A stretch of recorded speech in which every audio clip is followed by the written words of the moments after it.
রাধে রাধে বন্ধুরা, আমার গোপাল সোনার পরিবার তোমাদের সবাইকে স্বাগত। আশা করি তোমরা সকলে ভীষণ ভালো আছো। যারা ভালোবেসে আমার চ্যানেলটা সাবস্ক্রাইব করেছো বা যারা প্রতিনিয়ত অপেক্ষা করে থাকো কখন সোনা বাবাদের ভিডিও দেখতে পারবে, তাদের কাছে আমার একটাই অনুরোধ সোনা বাবাদের তরফ থেকে। আশা করি এই অনুরোধটুকু তোমরা রাখতেই পারবে। এই চরম গরমে যখন জনজীবন বিপর্যস্ত, সেই সময় রাস্তার কিছু অবলা প্রাণী ভীষণ তৃষ্ণায় কষ্ট পাচ্ছে। সেইটুকু তৃষ্ণা নিবারণ আমরা প্রত্যেকে যদি দায়িত্ব নিই, আশা করি করতে পারবো।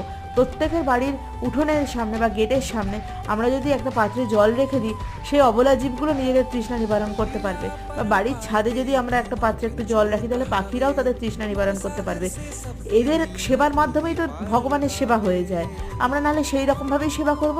এইটুকু কথা তো তোমরা দিতেই পারো। আর আশা করছি আমার পাশে যারা আছে তারা নিশ্চয়ই এইটুকু কাল থেকে শুরু করে দেবে। আজ এই পর্যন্ত, বাকি কথা নেক্সট ভিডিওতে। ততক্ষণে সবাই ভালো থেকো, সুস্থ থেকো এবং অবশ্যই সাবধানে থেকো। আর প্লিজ চ্যানেলটা সাবস্ক্রাইব করে অবশ্যই